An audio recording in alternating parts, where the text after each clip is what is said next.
Monday morning. Things are exciting or something. Yeah, I mean, I guess people will look back on today and be like, "Oh man, when did Wax start its journey up to $5 or $10?" It was today. Here So we that's go. fun. Yeah, Ready we've all been like, "Hey, maybe it should list on Binance someday." Blah blah blah. Binance is like, okay. So, the way they do, yeah. So interesting times ahead. Especially for Uplift. We've had the month that we've had. Active rewards are coming soon, and not like months away soon, but like literally in the home stretch kind of soon. And things are good. I mean, like I think like the people that survive this little time when things are challenging, I'm super excited for them. That's all I could think about to put in the Telegram channel this morning. Was like, to everybody who's been supporting us through all this, like, fucking thank you, man. That's fucking awesome. So we're gonna do a lot of gratitude today. Jimmy, good morning. What's up? Hey guys. What's up? So we got the Super Sam on this morning. Jimmy joined us. Looks like his internet's actually working, which is super fun. Cool. I'm just down here. I actually we're gonna run up to the tower. So much to be grateful for. Hello today. That was exciting. I'm in an identical looking room to you, Corey, but you're not here. Am I just on a different floor? Probably. Oh yeah. Are you in the office tower or in the other tower? I'm going to the other tower. Maybe the office tower? Yeah, the outside one, not the downstairs one. I think I just spawned in. So what coordinates? This is like where the last place I was in Genesis. Or is this the one? Okay. What's your it's of course it is. 7 A's, 8 H's. Because 8 A's and 8 H's was taken. Okay. So hey, here's what I want to do. Right? Here's what I want to do. Like, obviously, I want to just talk to Super Sam and find out literally everything about her today. But in the interim, I'm gonna play the freaking gratitude tune that we haven't played in a little while. Just gonna have a little music break. But what I want to do, it's for a specific reason. I want everybody in the comments, obviously, share this out. There's only 4 people here right now. Let's go let everybody celebrate the whole wax doubling thing with us or whatever. So share this to all the places. Do that first. For all 5 of us who are here, and then come back to the comments and just start writing things down that you're grateful for. Just keep doing it. I want to fill up like a bunch of walls today, and we'll do that for the entire length of this song. And we'll feel some gratitude and some yay and some yippity doodah. Also, people should not let me keep talking, and so we'll do that.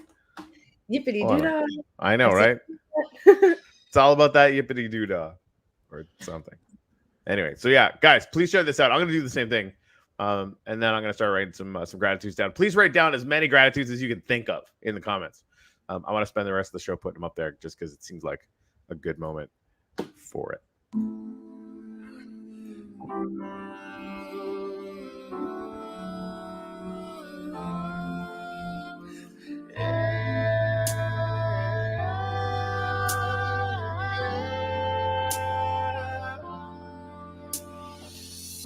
Gratitude rising up from the ground. A gratitude rising up from the ground.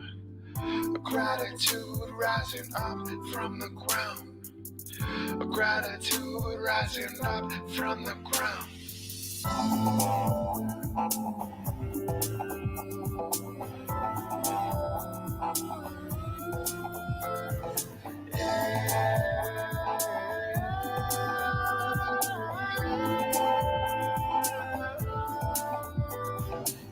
So light it up, burn it down. Gratitude rising up from the ground. Light it up, burn it down. Gratitude rising up from the ground. So light it up and burn it down. Gratitude rising up from the ground. Light it up. So burn it down.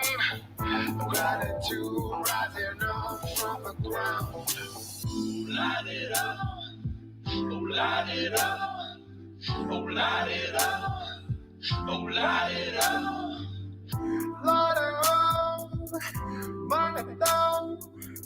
Gratitude rising up from the ground. Oh, light it up. Oh, burn it down. Gratitude rising up from the ground. Oh, light it up. Burn it down. Gratitude rising up from the ground.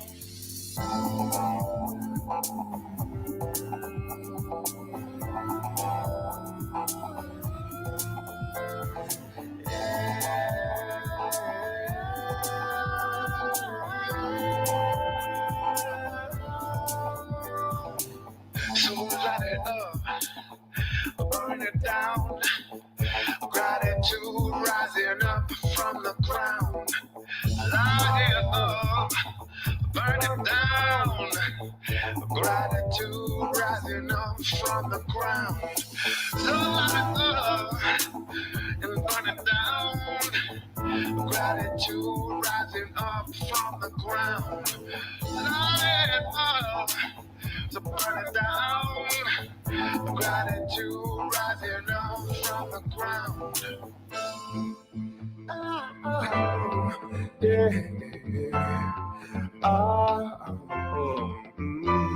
Gratitude rising up from the ground. Burn it down. Burn it down. Burn it down. Burn it down. Burn it down. Burn it down. Burn it down. Burn it down. Burn it down. So light it up. Burn it down. Gratitude rising up from the ground. Light it up. Burn it down. Gratitude rising up from the ground. So light it up and burn it down. Gratitude rising up from the ground. Light it up, so burn it down. Gratitude rising up from the ground. So light it up, burn it down. Gratitude rising up from the ground. Light it up, burn it down. Gratitude rising up from the ground. So light it up and burn it down. Gratitude rising up from the ground. Light it up, so burn it down. Gratitude rising up from the ground.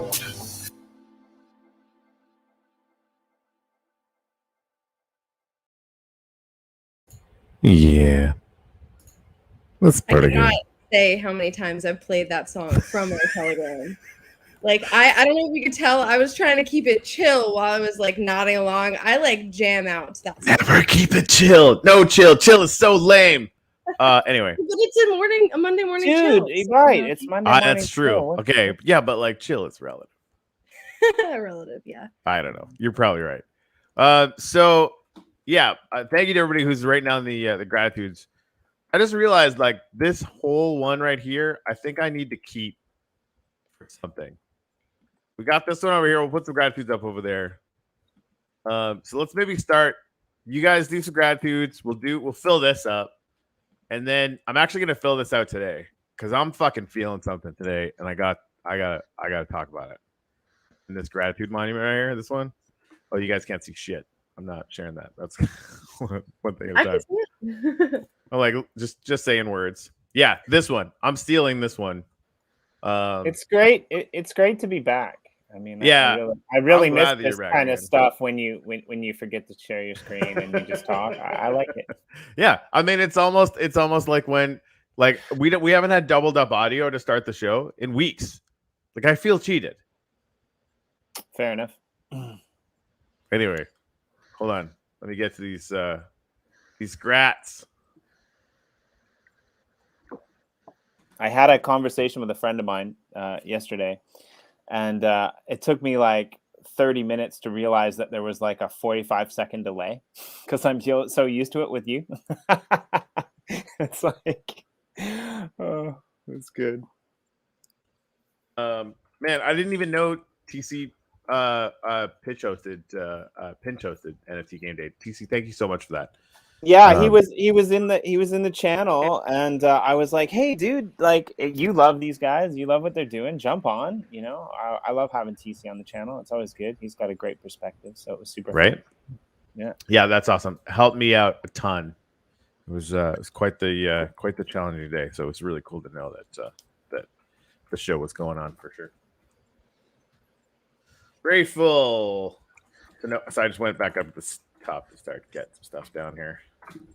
And TC and Yagi and you. I'll just put you there because we can do that.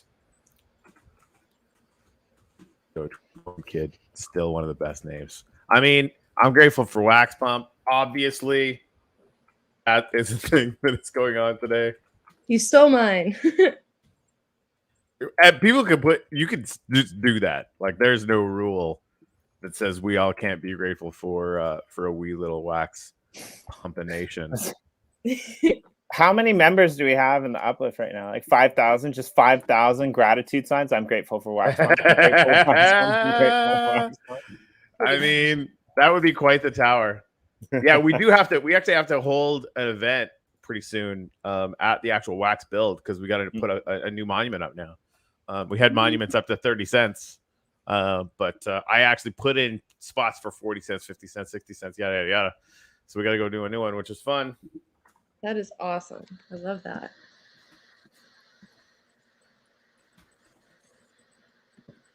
When I read this, I read best dumb co-host ever. Because that's how you spell damn, not like lamb. Sorry, man. That's okay. Yeah, I mean, we'll live, and it was really funny. Also, thank you. Very nice. It's not quite as good as I thought it was, but it's still pretty damn good for a cabin in the middle of nowhere. I'm happy to have internet back again.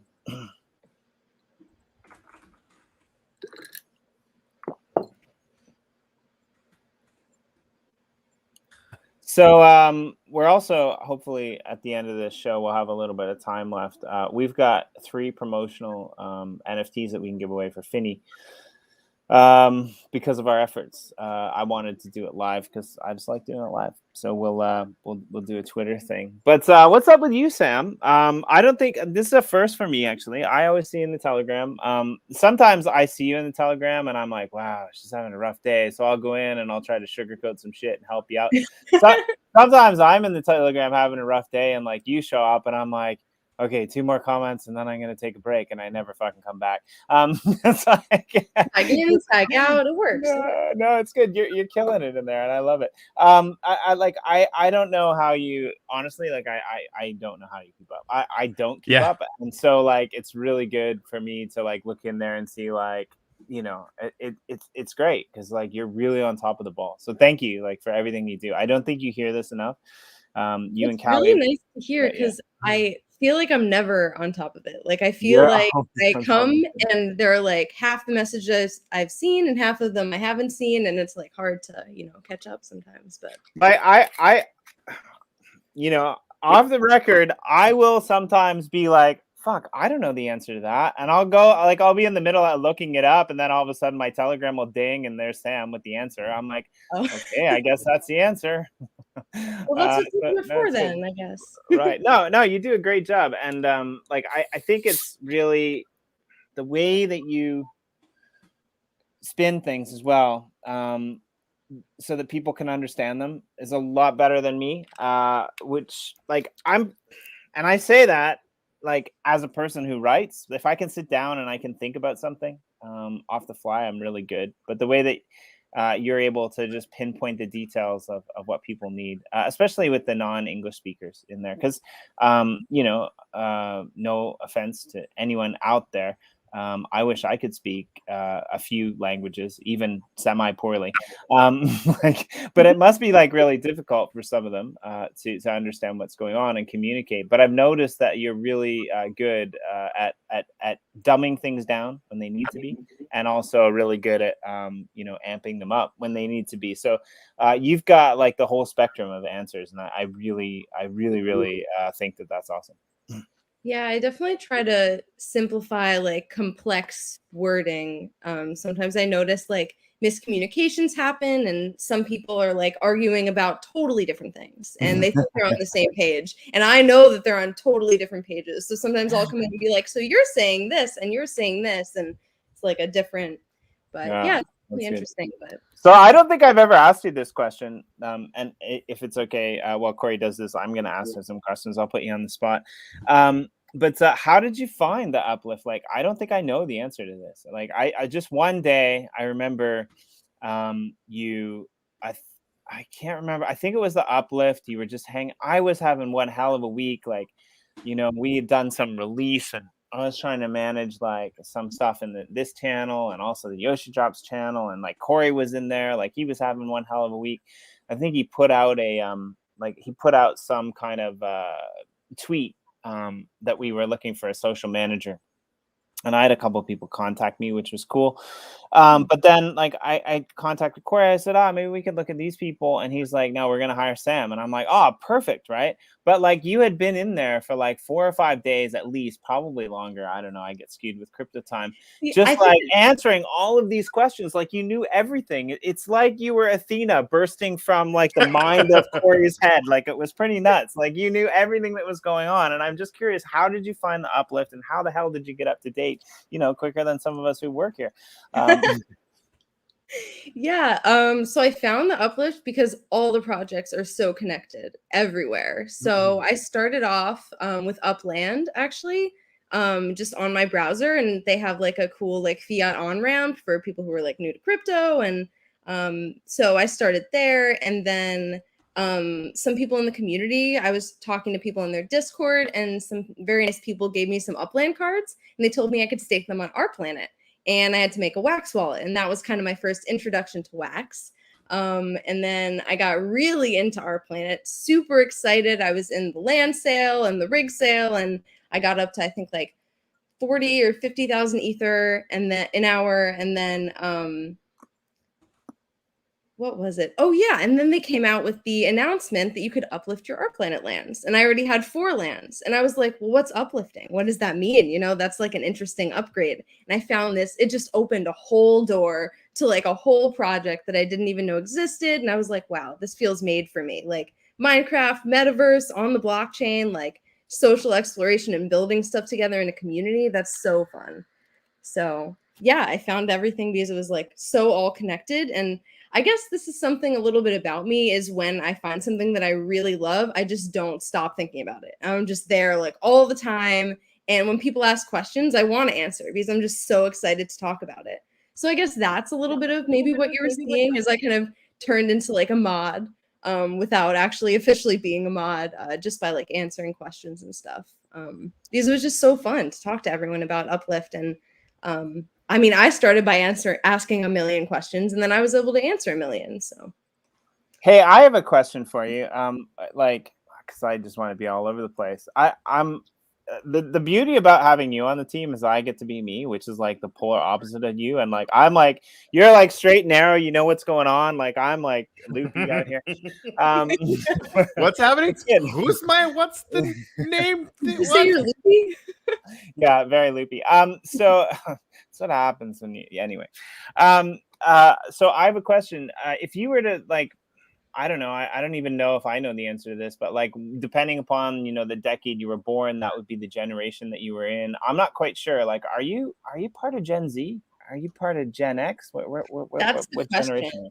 So I was born in 97. So I'm in that weird, like, some people from like 97 to like 2001 say that there's like their own generation where it's like some stuff from the earlier guys and some stuff from the later guys. Like a lot of us identify with like stuff from the 90s, but like we just were born at the very end of that. So a lot of that is like stuff from our childhood that, like, I don't know, very it's very hard to say, but so what are the generations before that and after that? I'm one of those two.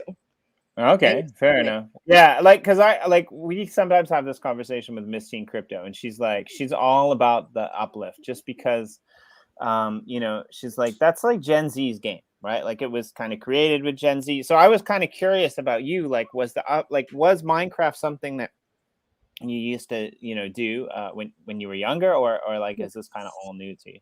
Yeah, so I've been playing Minecraft for 10 years, so that's another thing. So when I found out about the uplift and I found out the connection and like the cool integration with the blockchain, because by then I was already like super interested in Bitcoin and learning about different coins and stuff. So yeah, it just kind of all connected like that.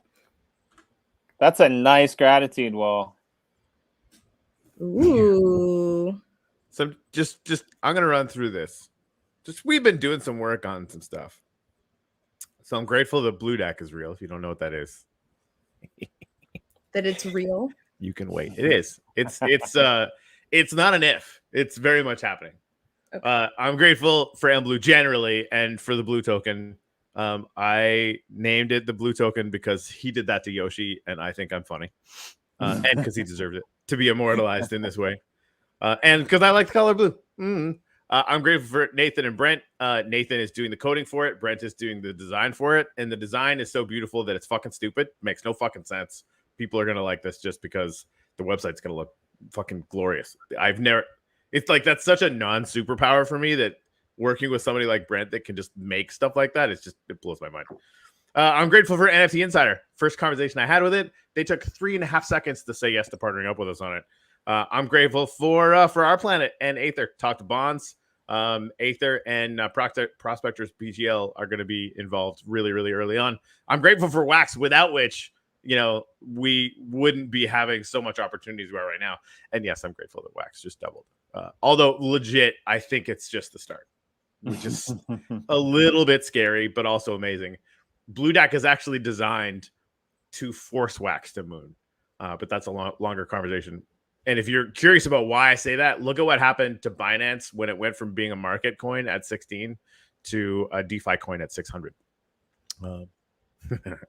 Stuff. I'm grateful for Nifty Blocks. Nifty Blocks has this ability to turn tokens into, turn NFTs into tokens. And so, because we do that, when we put Blue Deck on a blue token on the market, it's actually going to be as NFT packs because we love doing that. It's way more fun. I'm grateful for Upliftium. Now, again, like, are we going to turn Upliftium into a token? Nope. But is that Upliftium going to be a token? Probably. Just saying, I'm going to want to get in on that blue Upliftium token pair because I've heard that it's going to get incentivized early on. So have to do that. I'm grateful for Yoshi drops and Yoshi. Weird. There's going to be a Yoshi blue pair that's going to be incentivized. How strange. I'm grateful for Legend.art. I'm pretty sure Legend's going to get its own token, but that's still, I don't really know. I'm just kind of being aspirational on that one. I'm grateful for Green Rabbit. Had a great chat with them.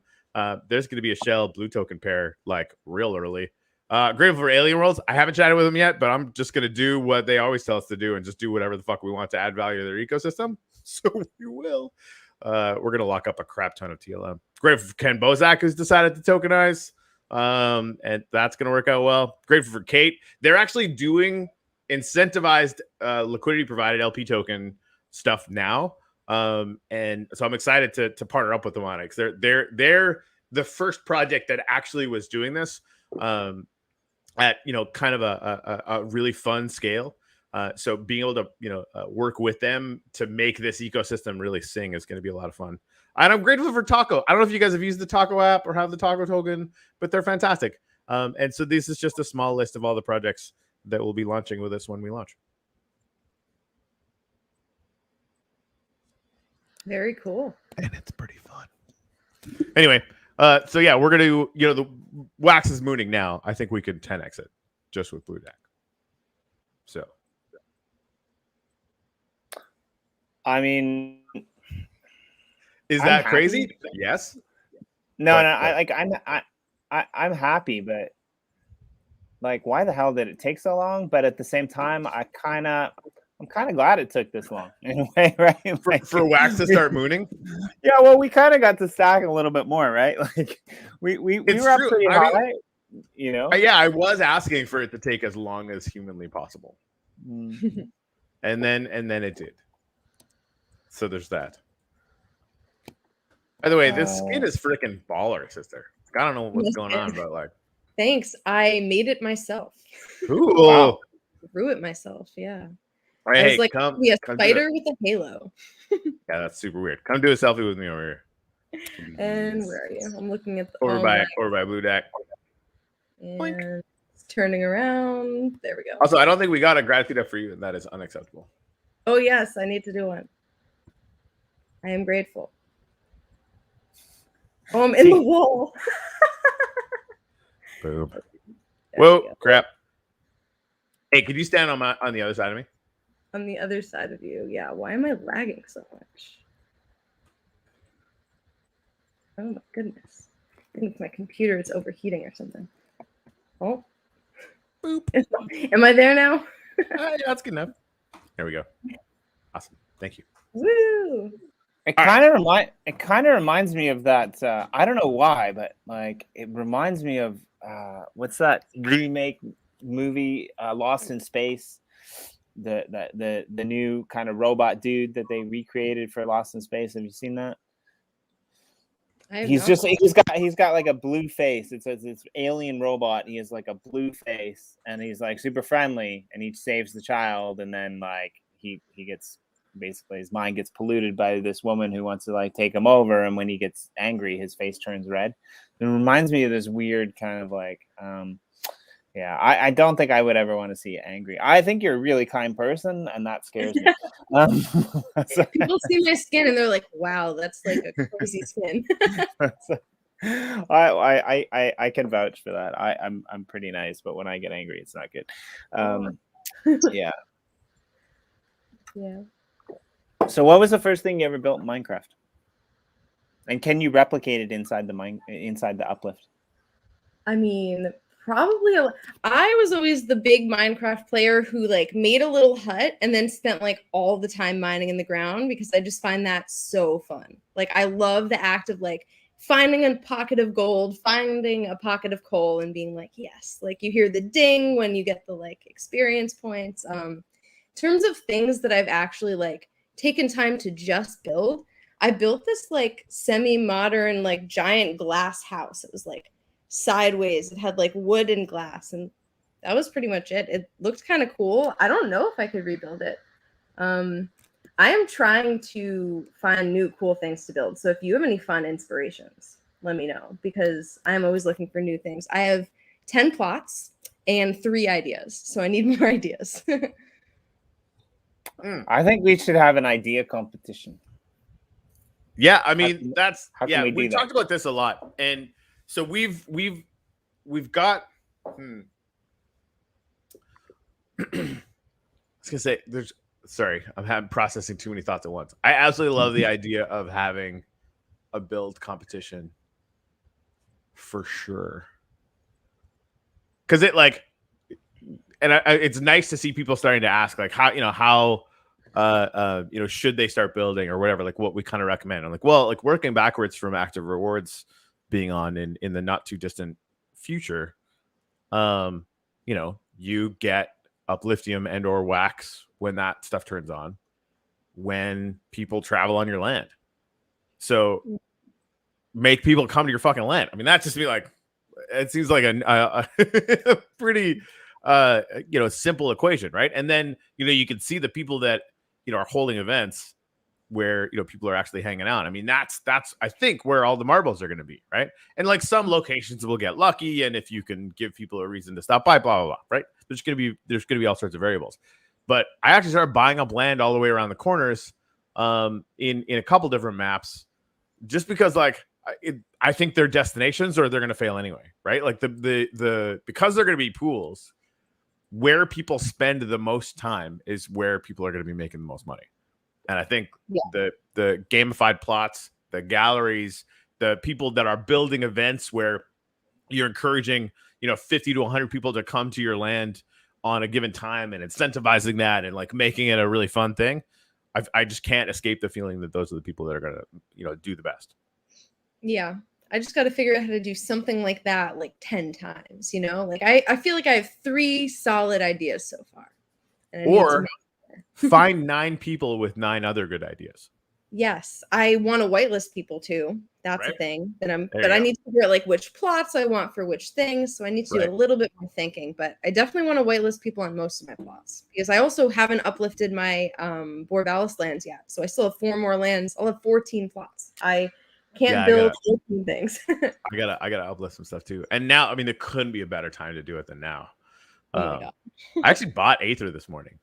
Yeah, I bought Ether. I had like 90 wax or something, and Yeah. it was like, not worth my. And then all of a sudden, it was like 5 million, and then 10 million Ether. And I was like, wow. Like, Okay, I'm buying Ether. Right? Like, I mean, and could it go down like another 50% from here? Yeah, like it could, right? Like Mhm. sentiment is in the tank and yada yada yada. But like so I don't know what it's gonna be like next week or tomorrow or even 2 weeks from now. But like 3 months from now, come on now, it's not. Yeah. Gonna I get felt here. I felt a little bit bad today because this doesn't happen very often, but like somebody asked me, what my preferred method of like taking money out of crypto would be. And I just don't do it. I mean, at the very worst case scenario, I basically transfer everything into Bitcoin. But this person was interested in pulling some wax out because it had doubled, which is actually, kind of smart hockey a little bit. But I was just like, I was like, I actually don't know. Like, number one, I'm in Japan. So like the way that I would do it, I have to jump through 10 hoops because, I have to move money from this exchange over to this exchange, over to KuCoin, and then back through all of these other exchanges. So like Binance is nice because it saved a couple steps. But like I was just like, I actually don't know. I actually don't know how to take money out of wax. And I got thinking about it, and I'm like, again, I don't live in the States, so I'm a little bit like, I don't have a Coinbase account in these like normal avenues that a lot of people do. But I got thinking about it, and it's like, it seems like that should be something that I should know. But it's just like, I've already decided like from eons back that I'm never going to sell wax. So I just never researched it. Right. Like, it's just like, this is something that I'm probably going to hodl until like, I can see myself in like, it'll force your hand, right? Like let's say wax goes to $10 this year, which like, that's crazy talk, but like not that crazy, right? So wax goes to $10. You're gonna tell me you're not gonna find a way to take a little bit out? But sure. Everybody has like, a number, right? Like that at that number, I'm like, yeah, I'll take that. Yeah, 100%. Like when it goes to $10, or when it goes to like even $5, even $5, right? Because like right now we're a 10x away from $5. Yeah, that's absurd. That's like what? Right. Yeah. And so like I'm not saying that I never will. It's just like I'm looking at it and it's like, it's 10 cents. Oh, it's 20 cents. Oh, it's 35 cents. Oh, it's back to 20 cents. Like I'm not even paying attention. Like that 10 cent price movement to me is nothing. And like, I just think that it's interesting what we choose to hodl. And I'm really happy that I chose to hodl wax, right? Like I'm kind of annoyed that I didn't buy it, when it wasn't wax yet, when it was an Ethereum. But there were way too many hoops to jump through those days. But yeah, I like it. I am glad wax kind of forces you to save a little bit of wax while you use it. Like I had a little bit of wax, like happened to have a little bit of wax on me, but I have a solid amount of wax staked that now has doubled in value. So I'm sure other people are also unstaking some. I didn't unstake all of it. Obviously, you do need some, but Japan annoys me because no matter what I do, I can never become the prime minister of this country. And if I were the prime minister of this country, I could fix all of the economic woes of Japan in 2 ways. The first way would be like the normal way to go about doing it. But the second way would be I would just like get rid of the yen and make everyone use wax. Because like once you have wax, it's almost impossible to hang on to. And the Japanese government keeps saying it's the people's fault. You need to spend money. You need to spend your stuff. And if we forced everyone to use wax instead of yen, I mean, the economy would be booming because nobody would be able to hold on to it. That's my theory of the crazy world. But I don't think we're actually that far away from the crazy world, right? Like, I think that we're kind of far away from it, but like, I'd like to believe that like we're closer to it than I think, which isn't that far away, if that makes sense. I think there's something in the air here. That's all I'm gonna say. Yeah, there's definitely something in the air. I totally agree. Sorry. I just wanted to I don't know. We're just we're doing some testing stuff, and Brent is like hitting me on the side over here. No worries. I'm sitting on the northern shore of Okinawa, which is quite nice, and I'm sitting outside of a Canadian log cabin, which is kind of they crazy. call it a Canadian log cabin. Like, how does that? Huh? How does that make sense?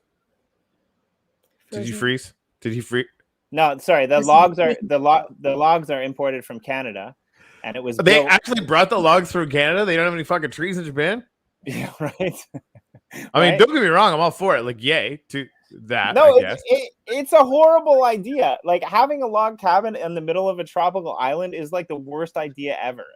Because like they're just infested with like insects and bugs, and spiders the size of your hands can like find places to hide, and like. But it's really cool because I'm sitting outside watching like 1,000 geckos just devour the insect population. That's kind of how I feel like us wax people are going to be when it comes to crypto. We're going to be like the geckos that just like devour the rest of the market. It's going to be awesome. Those pesky little bugs trying to stop us, stomp out our NFTs, stomp out our DeFi. I mean, we're coming for you. I mean, never mind. I keep trying to put DeFi into a word, but it always comes out as defecation. So we're just going to stop that. But I really want to do that. But yeah, like I think it's really interesting. And so I wanted to ask you another question. So going back to like the generation question and your answer to that, you had said that like you got into Bitcoin really early. I think I might just have to bring you in on Wednesday because we're scheduling to have like Miss Team Crypto, and I would just love to put you two in the same room and have you guys like go at it, not go at it like in like fight. I mean, go at it in terms of like, you know, what it's like to be a young person and getting into this stuff. Like, cause like we're a little bit older, right? Me and Corey, and like people look at us like we're crazy, but like, I don't know what it's like to be a young person. Like, do they think that you're geniuses? Do they think that you're nuts? Like old people always think you're crazy when you're young. Like, how did you figure out like Bitcoin was a thing and it worked? Like, I'm really genuinely curious about this. They think that we're too risky and overconfident. That's what they think. Wait. Who thinks that? I would say most people that I talk to my age are not heavily invested in Bitcoin, or either did it a little bit for like the short term and left because there's a sense that it's a short term risky thing. And that that makes sense. I thought you were gonna say adulty adults. Right, I misunderstood. We're feeling that way, and I was gonna fucking flip a gasket. And the main reason is your generation has seen the absolute absurdity that is Wall Street, right? Like getting into that, like running into like what birthed Bitcoin in the first place was, you know, people buying credit default swaps back and forth to the point where the value of the sunk value in credit default swaps in the Wall Street markets was like 100 times higher than the entire global economy, right? It was patently insane. So anything that looks like risk, I mean, it makes sense. Parents might have lost their houses, didn't have enough money to go, you know, put kids through school, right? Like there was like a real economic consequence. The really sad thing is the smart thing to do at that point is to risk intelligently, right? And crypto really, I mean, clearly, provably is that. Unless you're trying to do short-term plays, because we'll see people, and I've been ranting about this forever, you'll see people come in and start do trading, right? And it's the same bullshit speculator energy that we see in Uplift and everywhere else, right? Like they'll buy something and they're asking why it isn't freaking 100xing 9 minutes later, right? Like that, those people will fuck themselves over every which way from Sunday. They will buy at the high, they will sell at the low, they will always lose money even in a bull market, and it literally is tragic, right? Yeah. But anybody who bought Bitcoin or anything in the top 10 in cryptocurrency and waited 8 years made more money than God, right? It like one crypto cycle, not bad. 2 crypto cycles, 8 years, right? It's tough to argue with that, right? Like you know.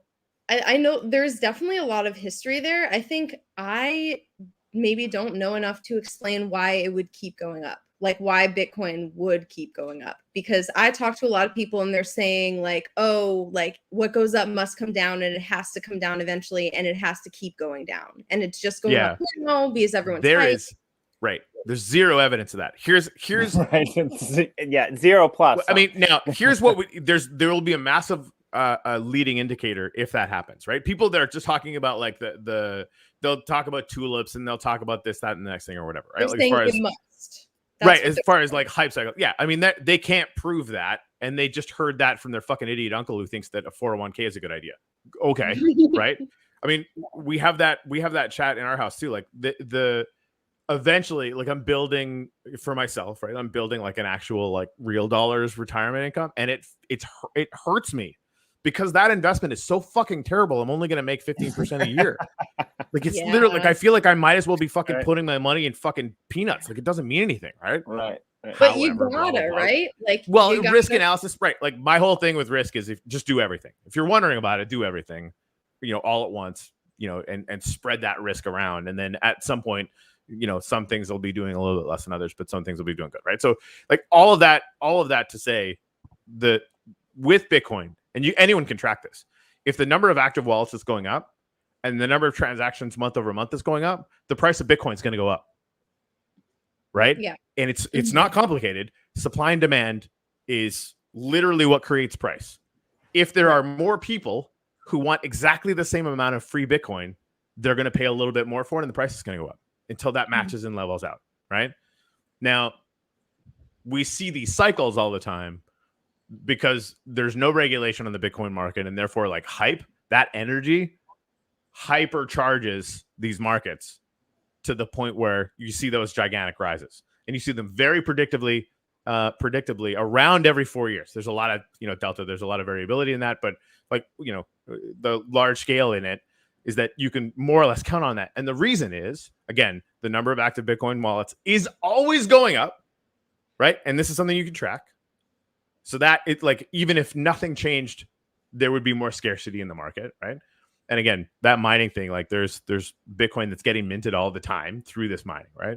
And that's coming onto the market, and it finds its balance where the price is going to sit with all those active wallets and the number of transactions, yada yada, right? It finds like even with all that stuff coming on board, it balances out. And then every 4 years, the amount that's coming out every day gets cut in half, right? So the amount that's coming out every day gets cut in half, and the number of active wallets keeps going up, and the number of active transactions keeps going up. There is literally only one thing that price can do. Yes. Right? It's like it's the dumbest math on the face of the earth. Like it just I think people would respond and say, well, why wouldn't the number of active wallets eventually go down? And right. The price go down? Right. If it went from, I think the active wallets right now is probably around 30 million. That's a guess. Last time I checked, it was 20. Right. So 30 million is like 0.01 go fuck yourself percentage of the human population. Right. So they're right. If it went up to the almost every single person on the face of the earth had a Bitcoin wallet, then there was other options. Maybe it would go down. Right. Like that's like saying to me, that's like saying that, almost everyone has a phone ever, right? Are the number of phones, like, are we expecting the number of phones that exist to go down? No. But we're right? in a really like even if everyone has a phone, period, and somebody else makes a better phone, well, okay, right? We're in a really interesting place right now because what's happening right now, with the disease that we're not supposed to talk about, basically throwing the whole global economy into a tailspin, is we have this economy where money is being created and pumped into the stock markets, and yet all of these people are still bullish on the stock market, which is absolutely insane, right? Like these are people who understand economics and finance, and they don't see the risk, and it's just nuts to me. Seeing the risk is really important. I guess the thing that I'm starting to understand about our planet and even Uplift, right? Like there is like a current amount of inflation at Uplift right now, right? And we're going to turn on active rewards and like double it, probably at least, right? And so there's going to be a ton of Upliftium going out into the ecosystem, and then some of it will get burned. and we have to balance that out, right? The burn rate has to be, equal to the inflation rate, and you just create that bubble. We talk about that all the time. Axie Infinity. I've talked about this before, but I'll talk about it again. If you can, get your hands on the email they sent out, the update they sent out, because they run in seasons about this last season. They literally flat out said the amount that's getting minted is not equal to the amount that that's getting burned through transactions, and so we're going to rebalance it. And like, I'm sure they had all sorts of people, grumpily yelling about it. But if that imbalance exists, then it has to be solved, right? Just everyone should know this. Tell everyone if we ever need to rebalance anything, to make sure that we balance that thing out, right? And for us right now, that's just add shit tons of features, right? That's the only thing we're even contemplating. We're going to add active rewards. That's going to be out there. Now we're just going to add so many freaking features that we're going to get it to that point as much as we possibly can. And I think it's going to be more than enough, right?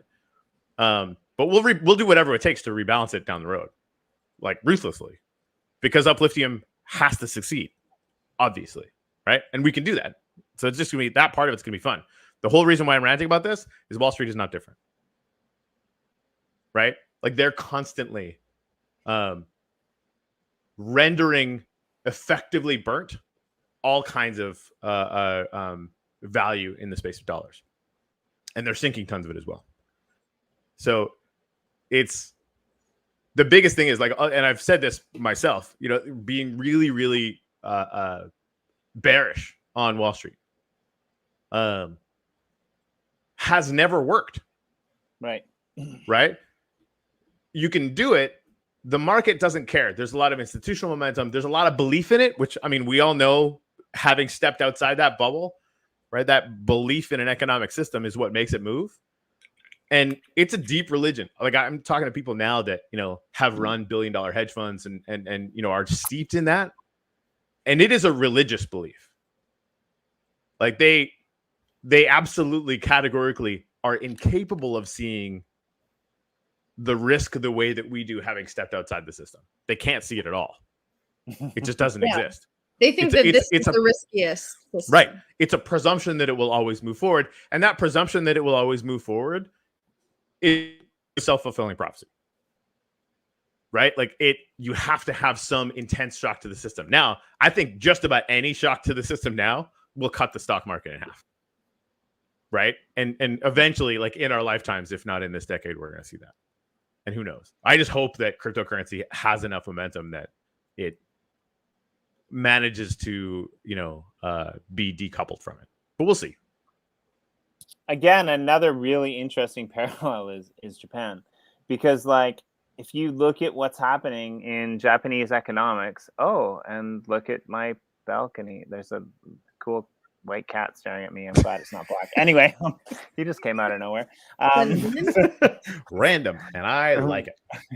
But if you look at like what happens in Japan, is the Japanese economy actually is, one of the most stable economies in the world. Whenever any natural disaster or any big issue happens, a shit ton of really important high investor people pull their money out of wherever it is and they drop it back into yen.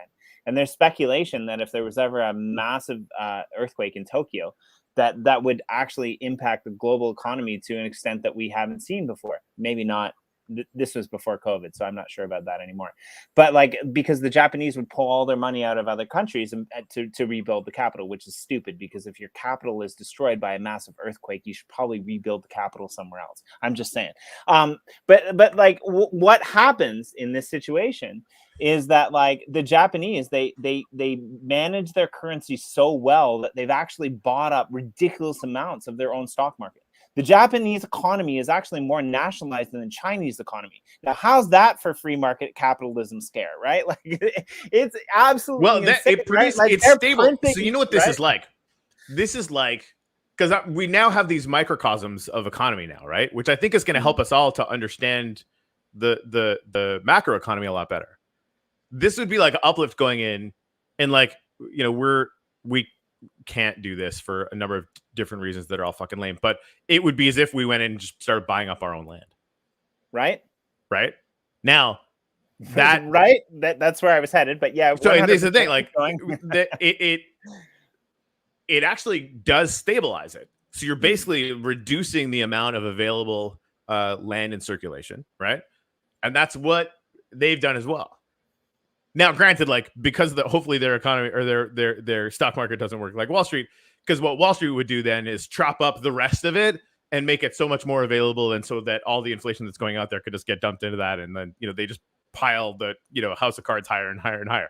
Because dude, man, it gets worse. What we like do here. I honestly believe that it's worse. Like the Japanese have been trying to do what Wall Street is doing now and failing for 10 years. Right? They've been failing for 10 years, and the rest of the world is adopting it. Right? Like it doesn't make any sense, right?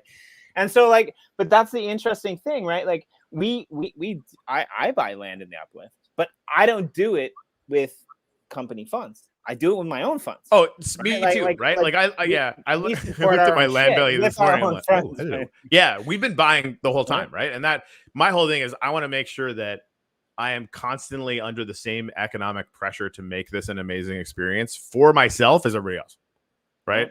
Which is why I'm number 13 on the leaderboard, and I probably won't stay there because everybody's been degenerating into those freaking awesome new mixes and stuff like that. But like once active rewards go live, like I'm gonna get crushed, and I know I'm gonna get crushed. This is why, and Sam and I were talking about this too, because this kind of shifts to kind of a less macroeconomic crazy nerd talk. The leaderboard, as it currently is, like we put it up there because it's something, right? But it's basically like a who's who of whales that bought a bunch of stuff, right? And it's gonna go away. Like that leaderboard that are all trying to catch TC, right? Fucking TC's crushing us. Like, and I don't know, like the top guy, like I don't know who that is, right? But like, congrats, I guess. Holy shit! Like that's mental. But yeah, I can't wait to get rid of that leaderboard, right? And we'll put it in a drawer. We can pull it out every once in a while if everybody really wants us to. But going to active rewards and seasons, like every 90 days, we're gonna recycle the leaderboard so that the thing that we're looking at the most is who is doing things now to earn active rewards as a player. Obviously, without botting and getting killed forever, because that's what'll happen to you if you do it. But like, who's earning the most from active play, and who's earning the most from owning land? Because that's going to be it, right? And some people will be earning a lot, from just having a lot of land. That's one way to do it, right? But the real trick is going to be watching those people, like, and this is what we should do too, Sam. And this was actually a conversation I had with Sam, because I know we talked about it before, but this just like brought it all into really crystal clear focus in the last week for me. Like having like a max per plot, right? Like the leaderboard of how much you're earning with only one piece of land. There should totally be a max per plot, right? Well, not max per plot. I said that wrong. Because like if somebody has events every single day and it's where everyone is going, I don't want them to be maxed out in any way. No, but you could have a max per 24 hours or something, right? Not really. Like that max is going to be server capacity over time, right? Like if you manage to max the server out because you brought that many people into the Uplift, fucking fine, right? Good. That's we don't want to put any throttle on that whatsoever. What I was trying to say was that we don't want people deciding not to host an event because they are max. Right. Yeah, that doesn't help anybody, right? Because that, like, if you bring 150 people in, then they're all there. Like, hey, they do the event. Maybe it's like a free NFT, whatever the fuck it is that brings people to that event or whatever. Now everybody around there might get like that tangential, like, hey, I'm gonna go for a little bit of a wander, that kind of thing. Everybody in that area benefits, right? So we want to leave that open. But I think originally 2 leaderboards. 1, who's making the most active rewards as a player. 2, who's making the most active rewards as a land conglomerate owner. And 3, who's making the most with one piece of land. Like which piece of land is making the most, right? Because I firmly believe that somebody with a 50 by 50 rail piece is going to figure out how to make much, much more than somebody with a 250 by 250. Yeah, and so I have a question then. If we do that, can we offer bonuses to people who make the most on a weekly or monthly basis? We don't need to. They just made lots. What are you talking about, Willis? I know, but I like the competitive side too. I do. Okay. Should we have prizes per season? Fuck yeah. Of course. Per season, yeah. Come on now. Yeah. We should definitely do that. Maybe that's what we should use the Aether for. Don't tell anyone I said that. That was pure speculation. I feel like I gotta like. This is one of those moments where I should just shut the fuck up. But Speculating yes, on the spot. right? Yeah. Don't take anything. Don't worry. Except Like, for the bit about the leaderboards. We're doing that for sure. Yeah. Don't worry. All logical people stop following us when I was talking about weird white cats. Yeah. No, I've been getting very kind, very pointed. You should probably shut the fuck up about shit we haven't announced yet, because people start making buying decisions and then, you know, make our mods' lives harder. And that's just, I like anything that makes your job harder and Cowie's job harder. Like, I need to go from like decent at that to like perfect at that overnight, because that's not fair. Like, it's like the amount of shit that we've had to deal with over the last month. Like, the last thing I need to be doing is adding to that. So I'll learn. Yeah, we appreciate Glacially. being on the same page. I think that's the main thing. If we all know what to say and what not to say, it's right. clear. And like open speculation's kind of been overjammed for the whole time, but like, yeah, it doesn't scale super well. I mean, it's fine. I mean, you know, like I doubt all that stuff will go away. But what are you gonna do? Custom achievements. Rob, tell me more about this custom achievements idea, because I love that idea. Yeah, see, TC is the fucking truth. To me, the big play will be portals and connect as many people together, then make games that all will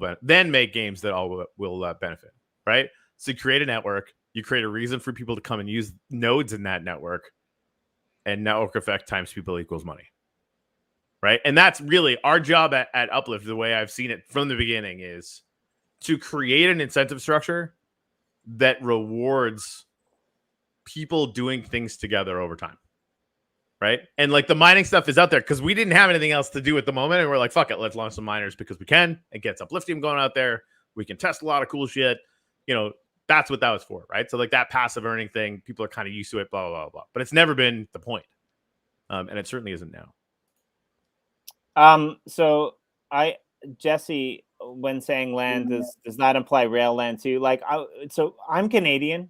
And so when I say dollars, I make the distinction between Canadian dollars and American dollars, depending upon who I'm talking to. And I do the same thing for land and rail when I'm writing about it. But like, I think it implies both. Like if you're a member of the Uplift and you have land in the Uplift, then that could be rail. All rail is land, but not all land is rail. Let's just go with that. Like squares and rectangles. Yeah. Exactly.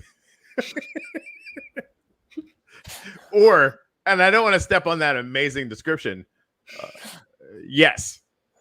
When we're talking about active rewards, though, no, that's different. No, that's true. It is different. Yeah, it's still designed so that over time players will make more, and therefore landowners will make more on rail than on land, which was kind of always the point.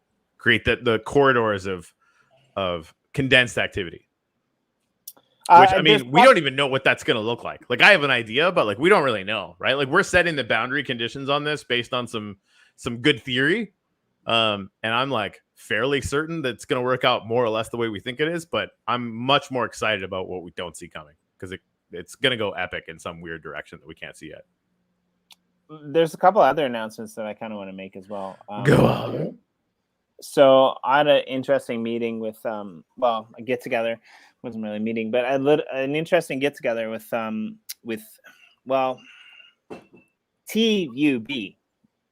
Tub. They might want to rethink that. But is that the new name? Yeah, that's the new name for the Uplift builders. It works, but apparently we've been massacring their name so much that they decided to change it. So I like it.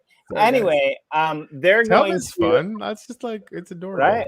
There's some great, really. I'm gonna get yelled at because I'm not really sure whether Corey is very critical of music, but like there's a great Tub Fish song. I'm just gonna say that. Are you a fan of fish? What? Are you a fan of fish? Like eating them or like having them in puddles? No, like the musicians, Fish. Oh, the band. Yeah. I here's the thing. I respect Fish. Okay, but you're not a fan. Fair enough. I like that answer. Good. Yeah, it's like I respect anybody that is that good at music. Like, hats off. You guys clearly know how to play your instruments. Holy shit. You fucking drug addicts. All the good drugs. But yeah, no, I couldn't listen to them for more than 5 seconds without just getting bored and wanting to cry. Yeah, fair enough. So anyway, they are in the process of planning out some really interesting content for this channel. And we're not really sure what it's going to look like, but they're going to do some builds. Sam, you were talking earlier about some interesting stuff. Tomorrow, I'll be here again. I know you guys miss me. I know there's like comments coming into my DMs. It's like, Jimmy, where are you? Like, you're not live 18 hours a day. What happened? You look so relaxed. Yes, I look relaxed. But I guess I'll be back because I have decent internet. Tomorrow, I'm going to be on the stream for our regular maple glazed bacon jerky channel thing, whatever the hell we decided to call it, with the Nasty Hooks. That's really fun. We did an awesome Nasty Hooks like live concert on this channel last week. It was rocking. It was great. And our good friend Bull Shipples, I don't know, he came out of nowhere and he's like, hey, Jimmy, I've been talking to the Nasty Hooks and let's like go build some shit in the Uplift. So we're going to do that tomorrow on our regular maple glazed jerky thing. And that's going to be really exciting. And I know that Tub, the Uplift Builders, which are formerly known as MYT something, they're going to do some really interesting stuff as well. They're going to be probably pre-recording some stuff, but they might do some live streaming as well of like some builds and some collaborations and various things that are happening inside the Uplift when it comes to like making cool shit. So look out for that. I don't know when that's coming, but it's going to be really exciting. We kind of used to have a lot of that stuff on this channel, but people have kind of dropped off here and there. Everyone's getting busy, so I'm really excited to welcome them into the fold on that. Yeah. It's Monday. I thought it was Tuesday for a minute. I'm losing my goddamn mind. It is. It's almost Tuesday. It'll be Tuesday for me. For you, yeah. Right? I don't even know what's happening. I mean, it's ridiculous. It's like I'm on an island and it's Tuesday and it's a smaller island than it used to be the day before, the day after. It gets really confusing over here, Sam. I just don't know what to do. Like, have you noticed, Corey, that people seem to understand the Uplift better than me since Sam arrived? It's kind of crazy. If by people you mean Sam. No. People understand the Uplift better than me since Sam arrived. That's what I'm saying. Well, that's possible. Well, I think that there's so many more details. Like I got to the point now where I can't even keep track of literally everything that is going on. And so I think at any given point in time, I might actually have to ask Sam questions. I am happy to keep people posted. Yay! I am always in the Telegram. Unless I'm asleep, I'm pretty much always in the Telegram. Get lots of sleep for sure. I do sleep. I do But we've been working hard, and I can honestly say that I'm pretty happy. I mean, it's August. A lot of people took a vacation. Myself included, a little bit, and things kind of are progressing off of that hitch, and I kind of feel like we're on the verge of something really special. Agreed. Not only are we doing some really amazing things, but we're at the point now where people are starting to collect enough Upliftium to be able to do things in the world. And so going back to, what I was talking about before about the Japanese economy, this is what's really interesting about it, because we're never probably going to subscribe an artificial value to Upliftium. And Upliftium was an in-game token that was intended to be, mined through your actions and then, distributed back into the game. Now, what other people decide to do with that will have no bearing. And, there might be pairings that are abundant here and there.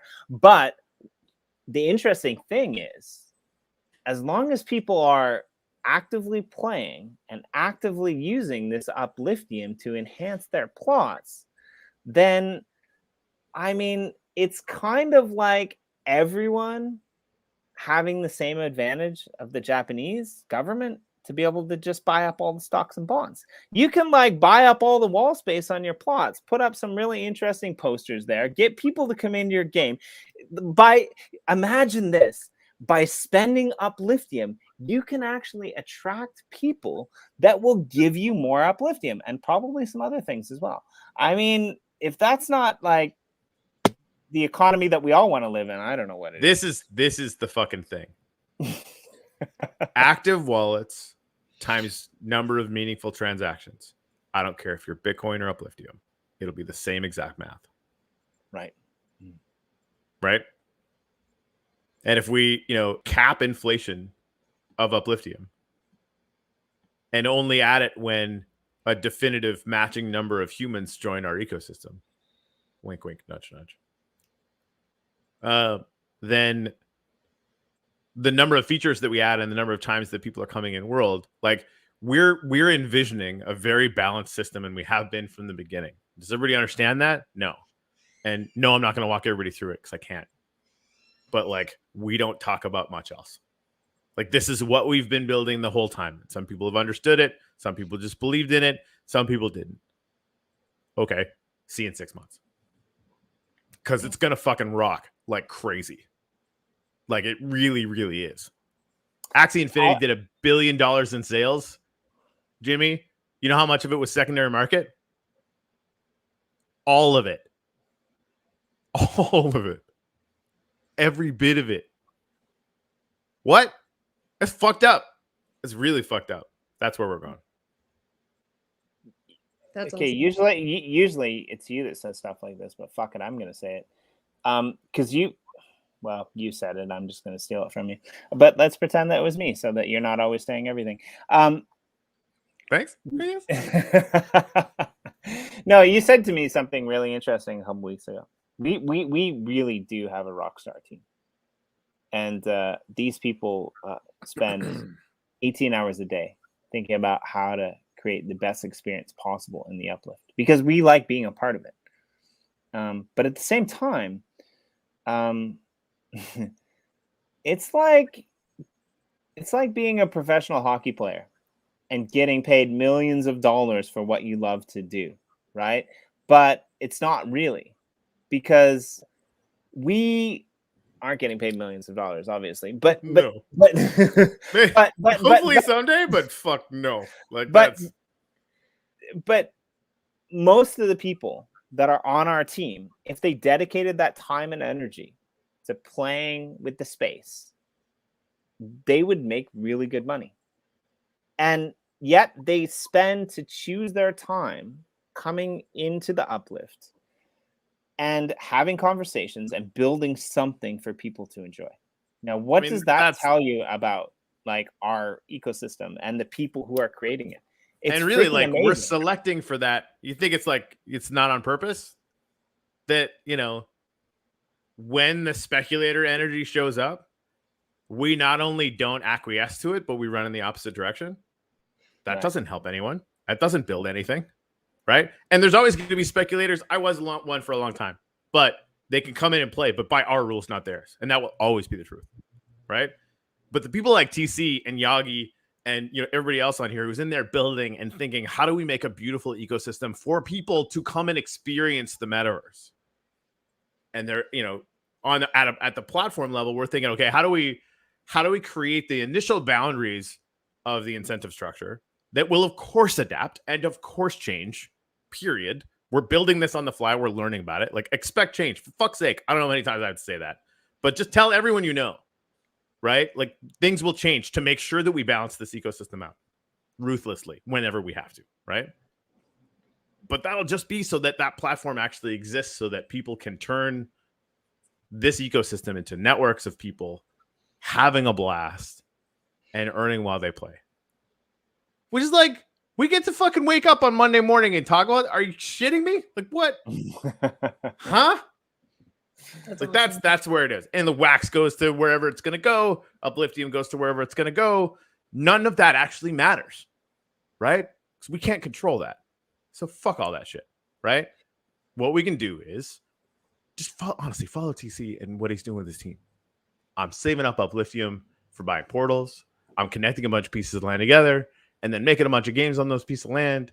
So he's making a network where there's an ease of travel, and then he just incentivizes people and probably promotes the shit out of it, yada, yada, yada, right? Daniel, they asked about marketing. Like, while I have a not only a marketing team, but a really good marketing plan, I shit you not, we don't have to do any of it because TC is very noisy. And once Uplifting Active Rewards go on, that's going to be very, very noisy, right? We could sit back and do nothing. For the record, that's not what we're going to do.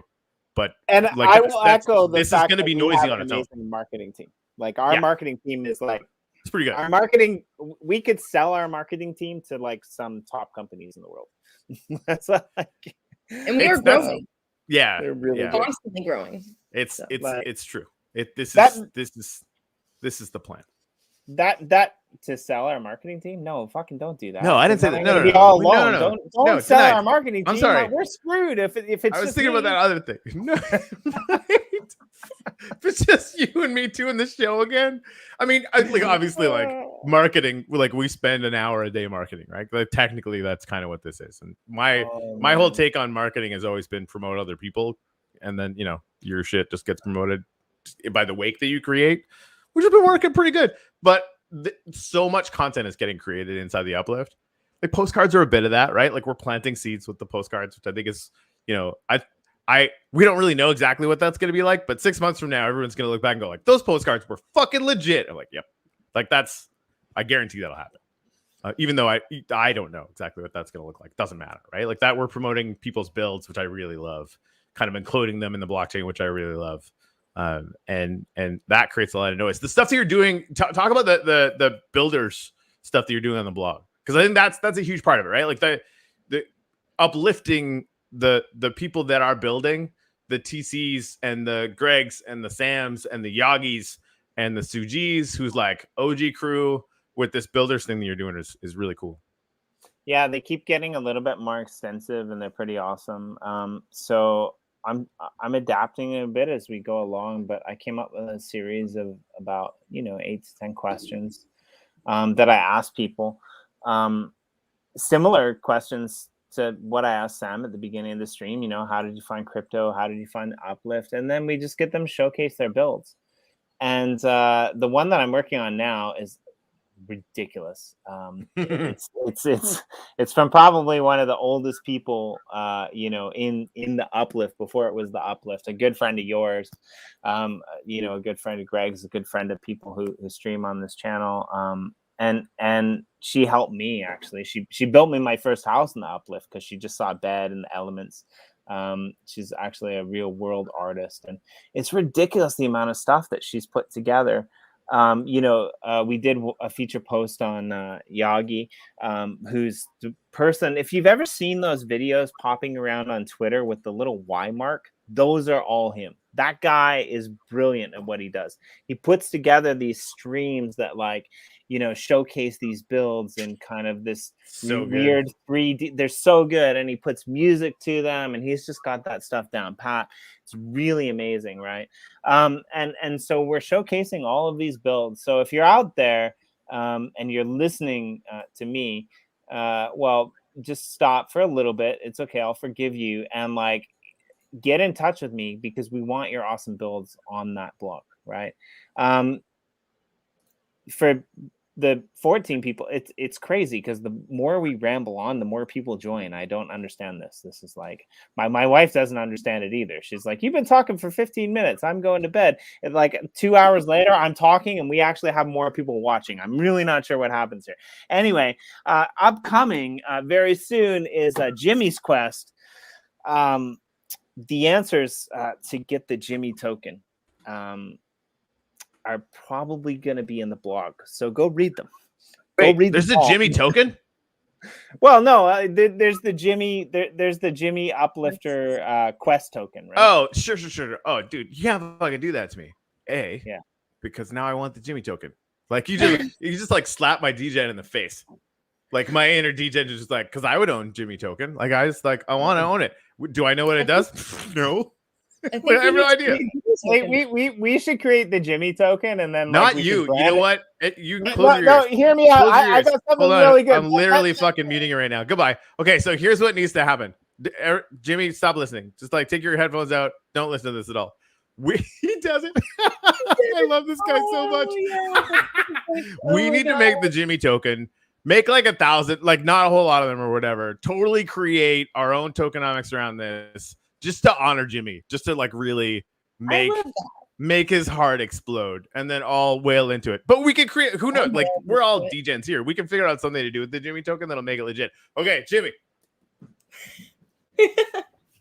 Carry on. Nothing. We were just talking about turtles. Oh, you're still muted. He's still. Oh, muted. I muted you. Sorry, buddy. Like, I was wielding my god power a little heavy there. Whatever I was gonna say is gonna sound stupid now, but you should always let me go first, because like it's always good to end with wisdom. But what I was gonna say is like we could brand the Jimmy token as like what Shipple was supposed to be. Right? Well, no, like Shipple now, like where Shipple, right? Exactly. That's where it's going. Like that, I could not be more proud of that. Just for those of you guys that don't know, I created Shipple a few years ago. It was a joke token making fun of Ripple. It actually quickly became a community token that was like super legit, which just blew my fucking mind. And because I'm so busy doing this, and I wanted to make sure something happened with Shipple,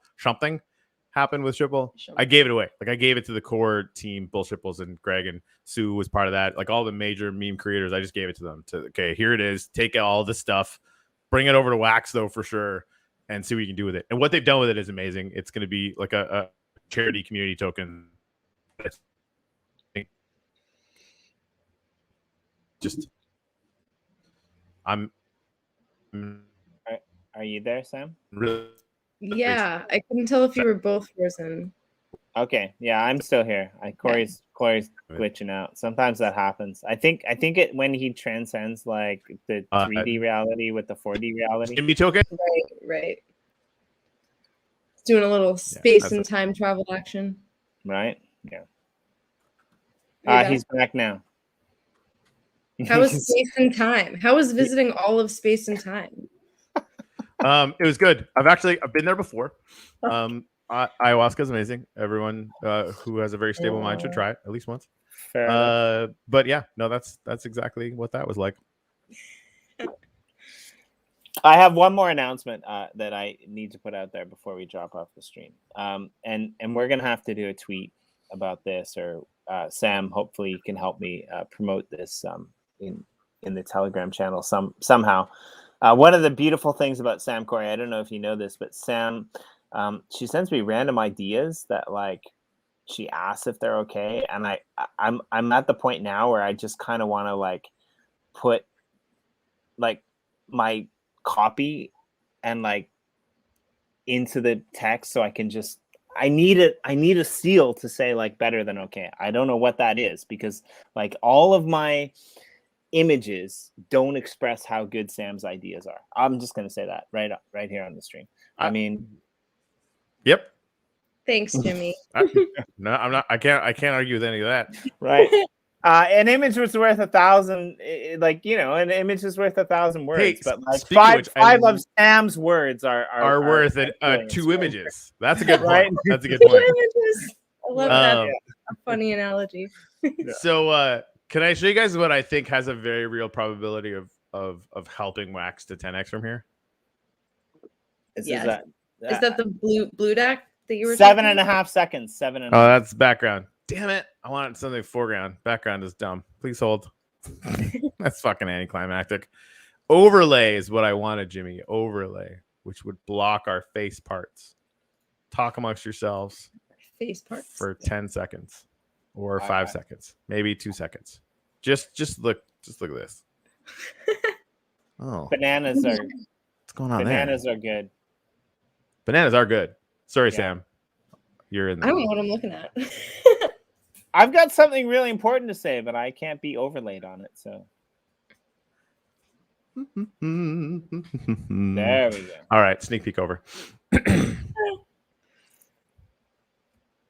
right, seriously, like. Every token project on Wax is about to have a rocket strapped to its ass. That's the goal. Is there something we should do to get in on it, or are we just like going up with it when we're like hodling Wax, hodl Wax? So well, I mean, the beautiful thing about YouTube, we're gonna have always pause it. I mean, we're gonna have an uplist like situation for Blue Deck. Okay. We're gonna have a pre-sale variant for when we do the crate drops for Blue Dak. Crates. Okay. Yeah, it's because we're gonna do NFTs, right? And we're gonna do like box drops basically. Because I haven't heard of Blue Dak at all. So oh yeah. I just I'll send it to you. Have you done any DeFi stuff like on Binance or anything like that? No, I want to Binance. Yeah. I can't sign. It's like really hard to sign up. There's like a huge vetting process or something. I don't know. No, so the way to do it is to get into PancakeSwap. That's like basically just need BNB, put Binance Smart Chain on MetaMask, which is not very hard. And then go to KuCoin and get some Binance, and then you can bring that over to PancakeSwap and get cake and do all the other shit. Or you could just wait until we bring PancakeSwap to Wax, which is what Blue and I are doing. Can I? Yeah. Just so in our off hours, literally like in our non-work time, we put a Black Ops team together to secretly put this together. And we're Not eggs, but I would love our release line to be it's Easter. So Morton, that isn't Binance Smart Chain. It's going to be freaking Wax. We're launching this on Wax, then EOS, then Binance Smart Chain, and then Ethereum. Because being multi-chain is the future. So well, and there's probably is the future in more than that. It's probably the future in Uplift. It's probably the future in Yoshi Drops. It's probably the future in a lot of these projects. all these disparate chains, like when mass adoption actually happens, right? Like we're still at like 1-2% of people have crypto. Maybe it's a little bit more than that, depending on where you are, but like it's still pretty small, right? When it's 20 or 30%, we're gonna start to see a massive speed shift away from people even knowing what chain they're on. Like that's not even gonna be a thing. That's so interesting. Right? You're Like right. It's like nobody knows what network they're on the internet, and nobody gives a fuck. It does that's not useful information for the end user. And so it'll in large DAC just go away. Right? I think. And we'll see. Like who knows? Like that. I could be wrong. It's happened. Yeah, I mean, if it's mainstream enough, I think people don't know that there's crypto other than Bitcoin, honestly. So like as things become more mainstream, like people aren't aware that there are different that there's Ethereum versus Wax. So the last decade was going from 0 to 1. This decade is going from 1 to 10 for crypto. I think maybe 1 to 100.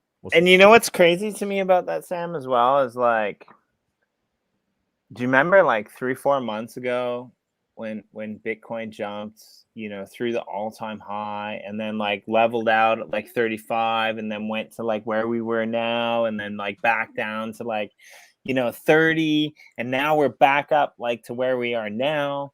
Nobody's freaking talking about it because it's been like kind of stable at 50,000 for so long that nobody's even talking about it. It's like all of those people that like, oh, I wish I would have bought Bitcoin at 3,000, or I wish I would have bought Bitcoin at 20,000. Like, I don't hear them speaking anymore. They kind of forgot about it. Yeah. Well, right? Hey, Sue, hopefully your ears were ringing. When the highs come. Sue is like, dude, man, you seriously, like, just go. It's not released yet, but it will be. I promise you, it will really. Okay, shout out to Sue. Set the timer because I'm going to give 60 seconds of praise here, and this is pre-praise because when you read the article, you'll understand that there's way more than that. Sue sent me some information about the article that I'm writing about her builds, which are absolutely amazing. And I knew that she was a baller, but I didn't realize that she was that much of a baller. And so there were a few pictures that I needed to get from her, a few things that she didn't fill out. And this is crazy. Like what I asked for, she already 10x'd it. Like she already gave me all this information, all of these builds, all of the coordinates, everything was baked in. And basically, I didn't have to do anything other than to like take the 3 sections that she kind of, talked about the same things and kind of put them together. And I said, I asked her a couple questions today, and like today she said to me, she's like, "Oh, did you talk about this flight course?" And I'm like, this is all you gave me. So I put that in there. She comes back to me 30 minutes later. She's like, "Okay, well, I don't know. Like usually I'm a little bit more like OCD about this kind." She didn't say OCD, but like I'm partially OCD, so I'm gonna overlay that. But she's, you know, she's an artist, and I get that perfectionism part. And she's like, I'm a little bit like more like detailed about this. I want it to be perfect, but I don't know when you need it. She went and she made a whole new video about this flight course thing that she built just for this article. Like, how baller is that? And she's like just rocking it. And like, yeah, I mean, I'm so excited for you guys to read this article. She built me my first home. I'm kind of jealous of Corey that he was Sue's friend first, because I kind of wanted to be there first. Like, seriously, if you don't know who Sue FG is, like, figure it out, because she's amazing. She's awesome. She's got her own YouTube channel with Zestra. You know, she's been in the Uplift world before it was even a concept. I believe, Corey, correct me if I'm wrong. No, but 100%. Yes. Yeah. They were here before we came up with the name, the Uplift. Yeah. It was just a place. And building amazing things, and like, she's an artist. And you know what she said to me, this I cut it out of the article because it just didn't work, but I think it's funny, so I'm just going to say it here for all the people who are listening. She said, I don't do much art in the real world now because I'm too busy building in the Uplift. And like, she really is, like, she's building for everyone. She's all over the map. She's doing amazing things. Like, she's gonna clean up on the visitor rewards. I'm just gonna say that. Well, that, and like, I'm looking forward to the Uplift being an art form. Like, it's an art medium, right? Like, this year, you're gonna be able to trade in your land key and send in a video or ask for a 3D render of your actual build, or a picture. And you'll get a 1-of-1 NFT back that is the NFT for that region, right? And that'll cost some Upliftium. And, you know, then you'll have that thing, right? And I just see this as, not only is it crypto art that no one can touch because you can walk into that crypto art. You can buy the statue and then stand in that statue, right? Go find that somewhere else, right? But all these avatar things, like, we can actually make that in a real way, right? Like, our citizens of the Uplift will be able to create magical pieces of functional, usable art that is actually a place you can go and have an NFT that is just that thing. I mean, I don't know what that's like. Who knows? It's Price? magical. Fucking no clue, right? But people are selling, I mean, I don't want to call them dumb, but monkeys and fucking rocks for like hundreds of thousands of dollars. Right? Like, that it's proof that this kind of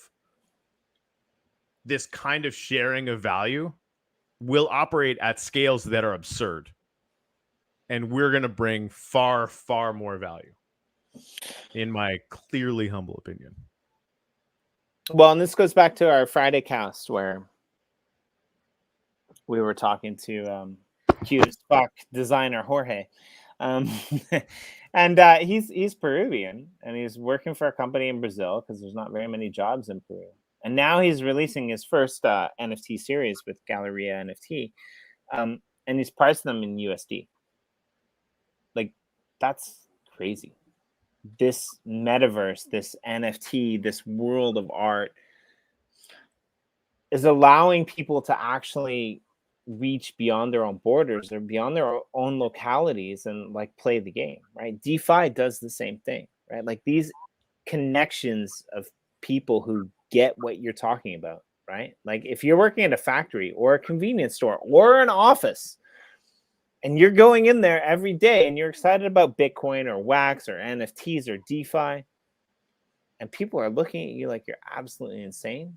I mean, the Uplift, I just like that I can, I like that I can talk to my wife now, and she's not like, she doesn't look at me like I'm a fucking crazy person anymore. Right. I need your wife to talk to my wife because she still looks at me. We'll start a wives or like spouses support group. Right. Significant other support group. All right, guys, I have a meeting I have to go run to. You do not have to end here if you don't want to, but I gotta jet out. We will end very shortly. I have one more announcement if that's okay. But yeah, of course. Have fun. Cool. All right, man. Love you guys. You guys are fantastic. Huge Thanks fans. for having me. Come back more often. Agreed. Great. Good talk. Perfect. So my Even if- final announcement of the day is I had an offer from TC. And this is a really good offer. And it's actually not an offer for me. It's an offer for everyone. TC, one of the things that's amazing about TC is TC is looking to give back to people and the communities and artists in general. And he's in the process of designing and creating a gallery. And he wants to basically put images of NFT artists or NFT creators onto his walls. And he's going to fund it through his own uplifting money. I love that. Yeah. So those are my words. Basically, TC's words are, I'm buying the fuck out of NFTs. So, Love that. he wants to support you. If you're out there and you're doing some really cool creative shit, please. I mean, Morton MD, it's kind of like a scholarship. You're right. Touch base with TC. So those guys are doing some really good things over there in the tub. They're totally going to change the name again because of me.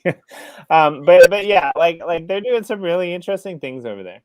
And definitely reach out to TC if you have a series or a gallery idea that you'd like to post it up on. There's no guarantee that he'll choose it. I mean, but he wants to support good projects and he wants to give it back to the community. So that's my final announcement.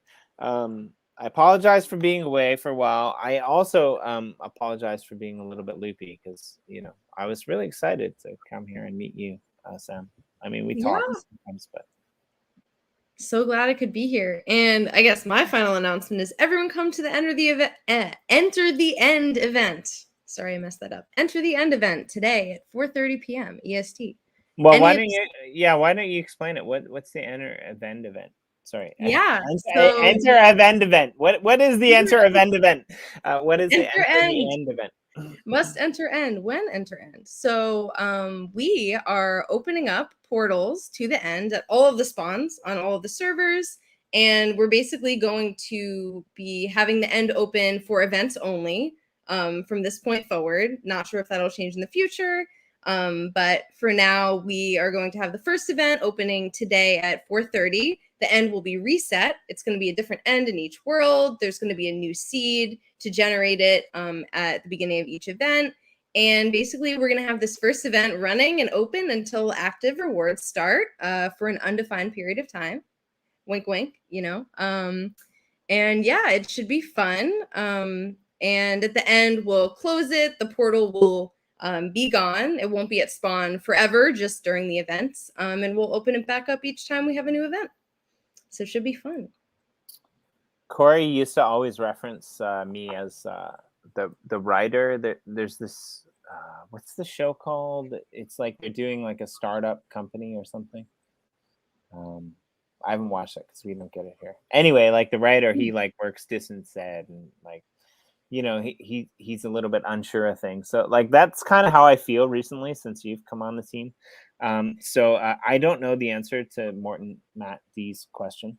So I'm gonna have to ask you, if you die in the end, do you lose your equipment? Because I don't know actually. Like, yeah, so I believe the default in all survival worlds is to lose all of your equipment, including the regular worlds, and we just have the keep inventory function on for the other worlds. So I believe since we didn't modify it for the end, we will not keep our inventory, similar to how if you die in the nether, you'll lose your stuff. Or Nemesis. Or in Nemesis, yeah. But in Nemesis, it's different because it's kind of like a little intentional, like, oh, you can like kill each other.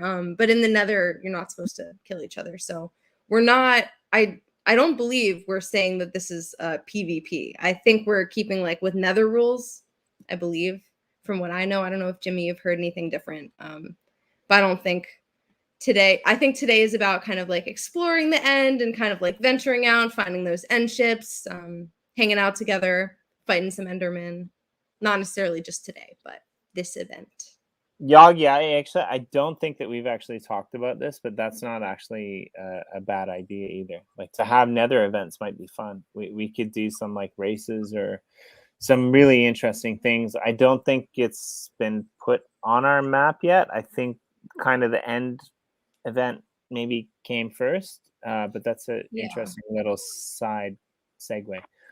I think because we had a system for nether portals, and I think that system's working really well. And I think we were looking for a system to make the end portal system work, because right now it would just be like one portal per server, and it's like a random spot. And some of the maps, it's like actually off the map. It's not even on the ownable plots. So I think this system will kind of work better. But I agree, for the nether, we could definitely do events, but it will be open all the time. It won't just be open during the events. Whereas with the end will only be open during the events. Yeah, so this is the first event that's going to happen, but it's not necessarily the only one, right? Like it will open and close at random times in order to host these events, which I think is a really interesting concept, honestly. Because like you said, you can reset it every time. So like that gives the advantage of, well, I guess if you're resetting it every time, then it could be different every time, but it could also, like, you know, resources aren't depleted over time as well, right? So yeah, I think it gives some extra like motivation to new players, and we definitely want to incentivize new players to come in. And I think it would be a little defeating if players came in a week from now and all of the Ender Dragons were like defeated of all of the end worlds, and then they could never do that again. And then if someone joins in a month, then they can't like fight the dragon or, you know, do other fun things in the nether. I mean, the end. I mean, I spend most of my time in like Gratitude or Chicken Claw, where, like, you know, I'm way up in the northwest corner, where nobody lives, or Genesis, and so like I just wander around in my cool little avatar, without like any equipment, and if I ever went into Nemesis, I would totally get my ass kicked. So, the idea it kind of makes me like right. It kind of makes me think about like stabbing a dragon with like a wooden stick. Like, is it really going to work? Probably not. Yeah, well, you kind of have to just punt. When you go into Nemesis, you like fall in, hope there are no skeletons shooting at you while you're falling in, right? Like that's the first thing, and then you have to like punch a tree and dig underground before anything finds you. It's like race underground. Once you're underground, you're kind of safe. You can like tunnel around and mine, and you really just, you know. Some people spawn in with like full diamond gear. Like I would not risk bringing like diamond gear from like my finite plot into there. I have gone into the nether, dig down to level 11. You can find diamonds there, make a full diamond gear, makes it, because right now, like I think if you go in there, like something hits you twice and you're dead. So you really need like a good amount of gear to survive anything, but it's a lot of fun. So Scrons, who was in here before, Rob, who was in here before, I think I found my person. He was suggesting that we make a series of articles for the Uplift blog. We do a beginner article, a medium article, and a top level article about like how to play the game of Minecraft. Mm-hmm. And I think I'm gonna actually like put the top end level on your table when you get time. Like I think you'd be really some help from community members with some information, because Minecraft is an endless game. Like I'm learning new things every day. Yeah, but if you have time, like I'd love to feature you on the blog, so that might be a good way to do it, right? Like because I wouldn't think about that. Like it's like I'm like running around trying to collect resources so that I can like kill the skeletons before they kill me. Like it's just, and it hasn't been working. Have you heard of pillagers? No. Maybe no.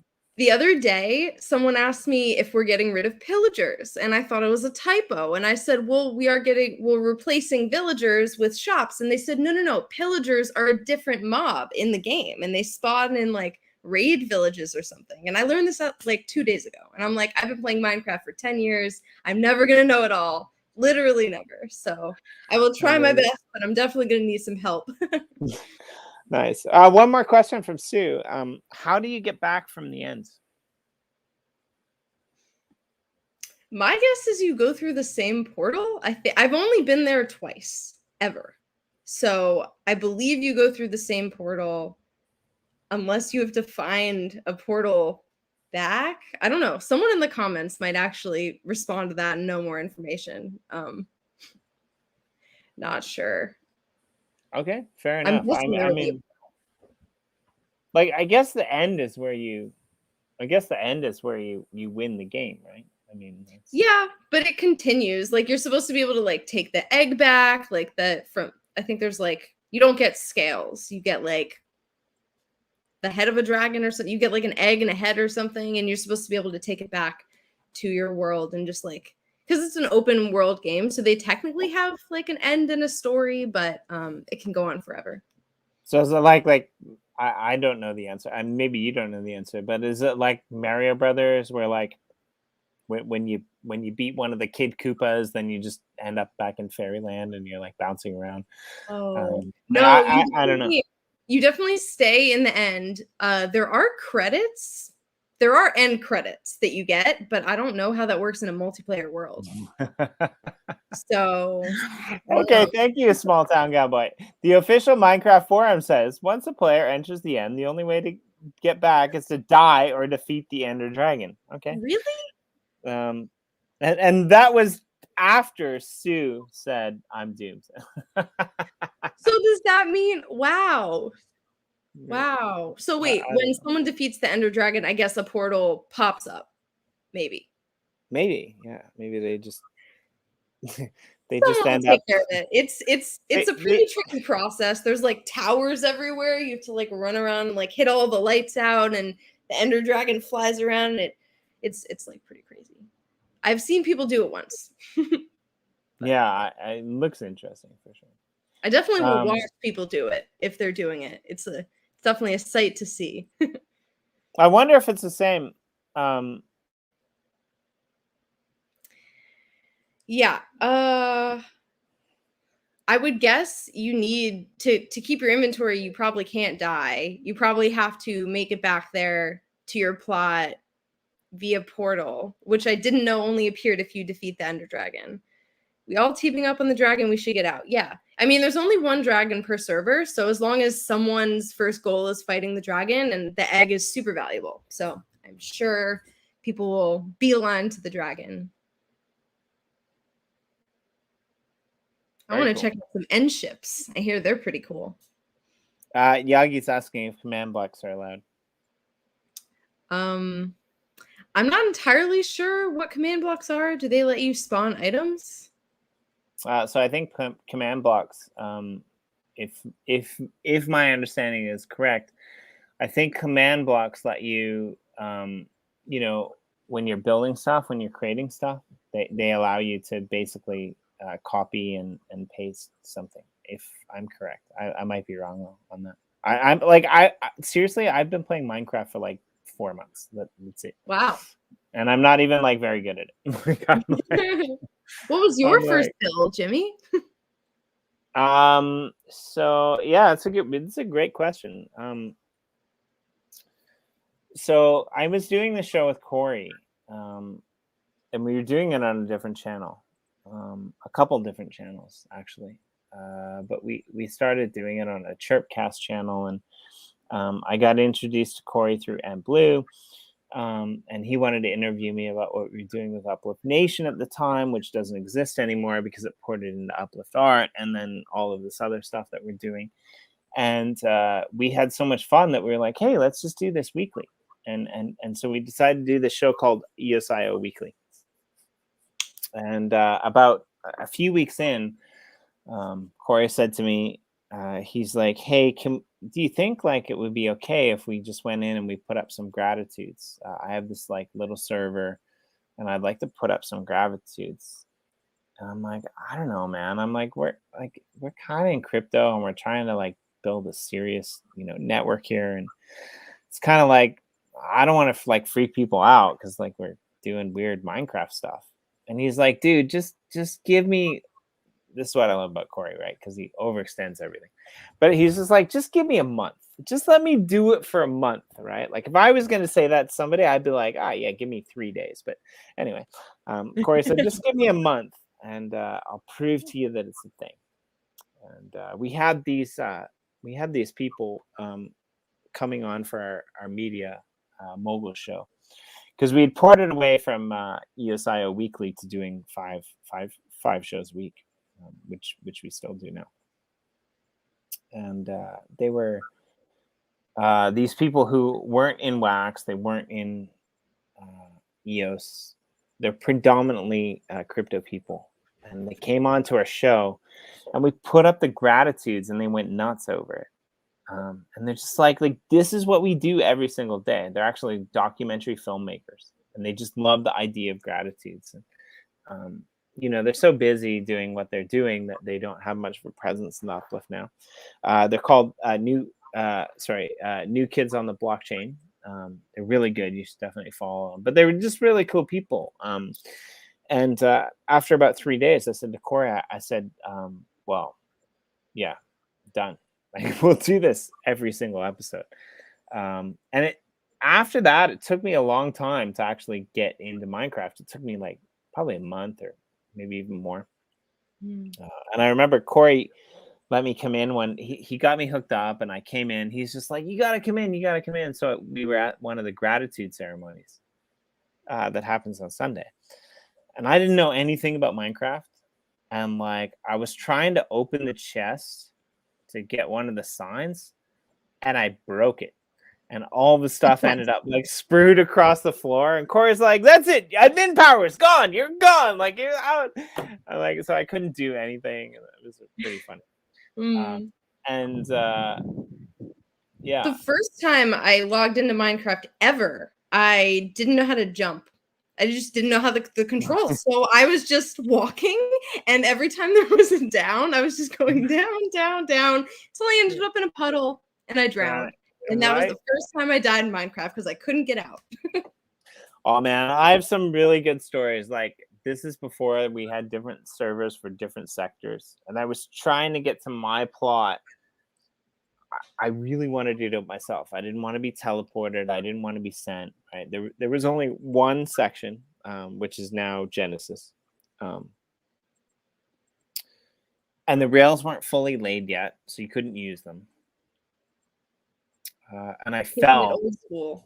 I tried to swim, and that took me like 3 hours, like a real time. It took me like 3 hours, and I ended up dying. So I didn't know about beds yet. Like I tried to walk, and I fell off the thing into this water thing. Like hours of just trying to get to the plot.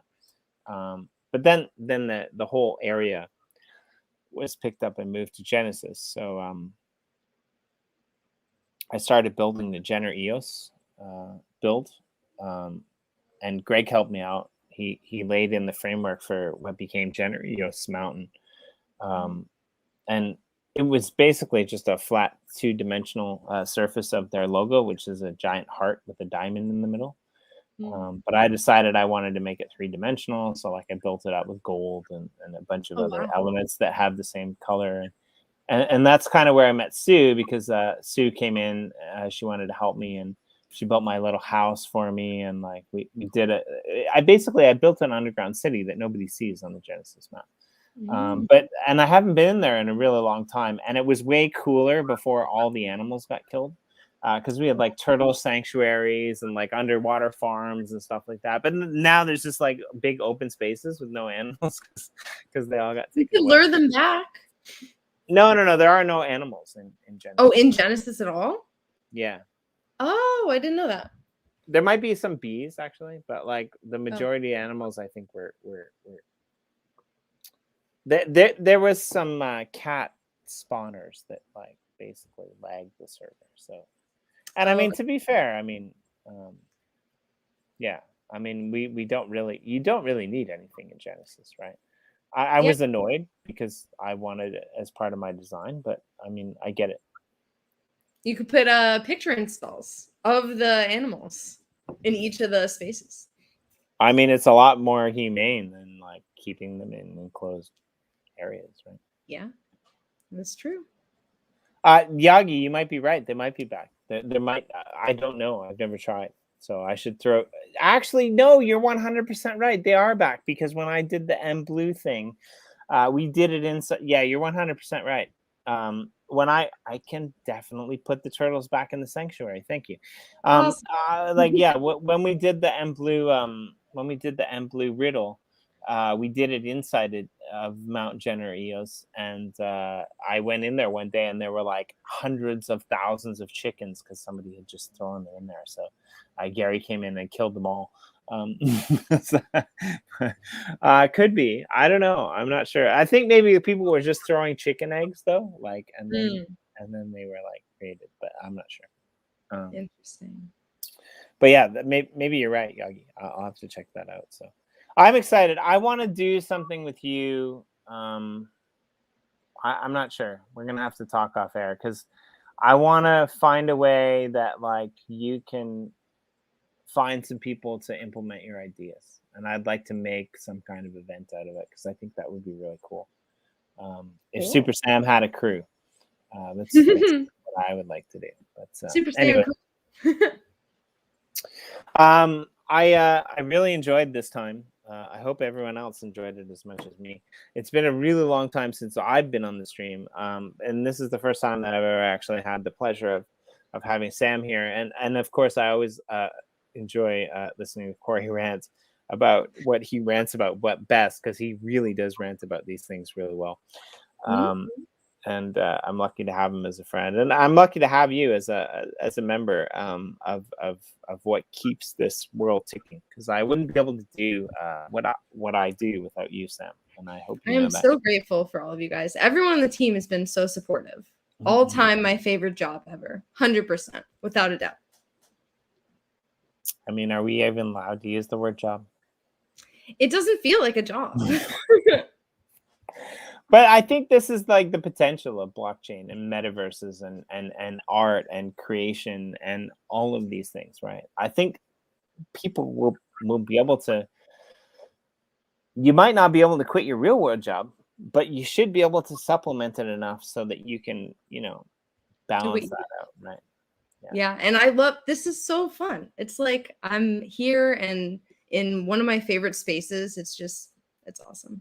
And everyone's so great. Yeah, and like Corey said, I mean, please come back anytime. Join us. Come hang out on the channel. I don't know. Start your own show. I'll give you the password. Like seriously. Sam, 5 minutes with Super Sam. I like it. It'll be good. I gotta press the button and do the left hand karate. How do you do it?